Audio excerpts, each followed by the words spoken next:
넓은 우주 속에 유일하게 생명체가 살아가고 있는 지구. 그 이유는 바로 바다가 있기 때문입니다. 지구 생명체의 기원으로 알려진 미생물도 바다에서 시작됐으며 지구가 다른 태양계 행성과 달리 적정 온도를 유지하고 있는 것도 바다가 있었기에 가능했습니다. 바다는 전체 지구 면적의 70%를 차지하며 지구에 있는 물의 97%가 바다에 모여 있습니다. 바닷물에는 염분이 포함되어 있기 때문에 일부 극지방을 제외하면 얼지 않고 액체 상태로 유지되는데요. 이 때문에 바다에서는 30만 종류가 넘는 해양 생물이 살 수 있었고, 바닷속 해조류와 미생물이 만들어내는 산소는 지구 전체 산소 생산량의 70%를 차지합니다. 그런데 우리 인류에게 생명을 불어넣어주던 바다가 이제 인류의 생존을 위협하고 있습니다. 인간이 만든 수많은 쓰레기들이 바다를 오염시키고, 오염된 바다에서 살아가는 해양 생명체가 다시 인류의 건강을 해치고 있기 때문입니다. 세계적인 휴양지로 유명한 필리핀의 보라카이는 해안가로 몰려드는 쓰레기 때문에 곤욕을 치르고 있었는데요. 급기야 필리핀 정부는 지난 2018년 환경 정화를 위해 6개월간 보라카이 폐쇄 명령을 내린 바 있습니다. 이러한 쓰레기들은 당연히 바다 생물의 몸속으로 들어가게 되는데요. 지난 2019년 10월 국립생태원은 멸종위기 동물인 바다거북의 몸속에서 300개에 달하는 쓰레기가 검출됐다는 사실을 발표해 우리에게 충격을 주기도 했습니다.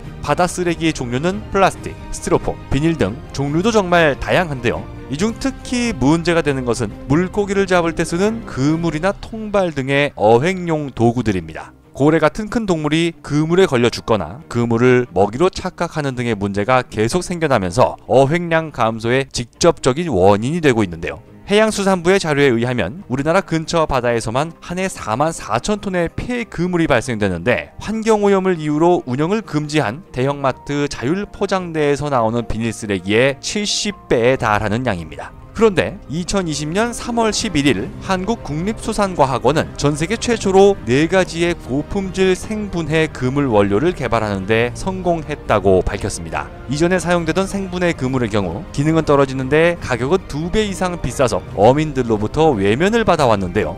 이번에 새로 개발된 제품은 오히려 기존 그물에 비해 약 5%의 원가 절감에 성공한 겁니다. 기존 그물에 사용되던 나일론은 대표적인 합성 섬유 원료로 마이크로플라스틱이 주 성분인데요. 마이크로플라스틱은 바닷속 독성 물질과 만나 수질을 오염시키고 환경 호르몬 농도를 높이는 그야말로 바다 생태계 최대의 적입니다.